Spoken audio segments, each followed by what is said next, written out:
सो आप लोग का एक्सपेक्टेशन इस वाले चैनल पर ये होता है कि कुछ भी इंफॉर्मेशन और नीट से रिलेटेड आपको बता दी जाए। टाइम्स ऑफ इंडिया की एक न्यूज़ आई थी जिसमें उन्होंने बताया था कि उनके सोर्सेज, विश्वस्त सूत्र जिसे बोलते हैं, वो बता रहे हैं कि नीट का exam first week of May में होगा, CUET third week of April, और जेई जो है 2 बार होगा, जनवरी और अप्रैल में, और उसका नोटिफिकेशन नवंबर में आ जाएगा। ठीक है, अगले दिन विनीत जोशी का इंटरव्यू है हिंदुस्तान टाइम्स के साथ, जो एक कंपीटिंग न्यूज़पेपर है टाइम्स ऑफ इंडिया का, और वहाँ पे डॉक्टर विनीत जोशी बोलते हैं, जो NTA और CBSE के चेयरमैन है, कि हमने अभी तक डेट्स डिसाइड नहीं की।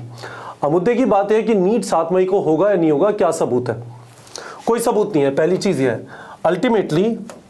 अल्टीमेटली जो डिसाइडिंग अथॉरिटी है वो NTA है। NTA ने अभी कुछ भी अनाउंस नहीं किया। ठीक है, पर इसके ऊपर खूब सारा डिस्कशन चल रहा है। ठीक है, तो मैं आपको इस चीज़ में इस वाले वीडियो में ये बताना चाहता हूँ, यदि एग्जाम 7 मई को होगा तो 7 मई को होने के लिए जेई का भी टाइम जो है, जो पहले होता था जनवरी और अप्रैल, वो होना पड़ेगा, और जनवरी में जेई होने के लिए नोटिफिकेशन को नवंबर में आना पड़ेगा। नवंबर चल रहा है, we are already on 5 November, 15, 20, 25, maximum 30, तो ज़्यादा टाइम नहीं बचा। तो क्यों परेशान हो रहे हैं? Let us wait. यदि सच में नवंबर में आ जाता है तो हमें पता चल जाएगा कि जो डिले चल रहा था कोविड की वजह से, जिसकी वजह से एग्जाम सितंबर और जुलाई वगैरह में हुए, वो अब रिकवर किया जा रहा है। यदि नहीं होता तो हमें पता चल जाएगा कि शायद इस बार भी एग्जाम परफेक्ट उस टाइम पे ना हो, फर्स्ट वीक ऑफ संडे, इनमें हो सकता है लेट हो। बाय द वे, एक और इंटरेस्टिंग चीज मैं जो नोटिफिकेशन में देख रहा हूं जेई के, यदि जेई के अंदर भी रिड्यूस सिलेबस होता है, ये रिड्यूस सिलेबस की क्या कहानी है? कहानी ये है कि CBSE और NTA के चेयरमैन सेम है, डॉक्टर विनीत जोशी।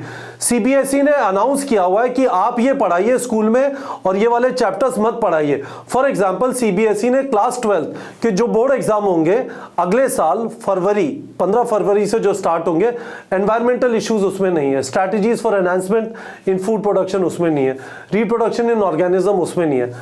जब स्कूल में नहीं पढ़ाया तो कंपेटिटिव एग्जाम में देना थोड़ा रैंडम है। ठीक है, अब इस साल भी ये रैंडमनेस होगी या नहीं होगी? पिछले 2 साल से तो हो रही है ये। ठीक है, इस साल भी होगी या नहीं होगी, ये भी नोटिफिकेशन से पता चल जाएगा। यदि जेई के नोटिफिकेशन में रिड्यूस सिलेबस, क्योंकि ये वाला जो लॉजिक है ये तो जेई और नीट दोनों के लिए एप्लीकेबल है। स्कूल में नहीं पढ़ा रहे तो स्कूल में बच्चे जेई के भी होते हैं, नीट के भी होते हैं, है ना, PCM, PCB। तो बच्चों, मैं आपसे ये रिक्वेस्ट करना चाहता हूं, एग्जाम होगा 7 मई को, 7 मई के बाद होगा, 7 मई को होगा, 7 मई के बाद होगा, रुक जाइए।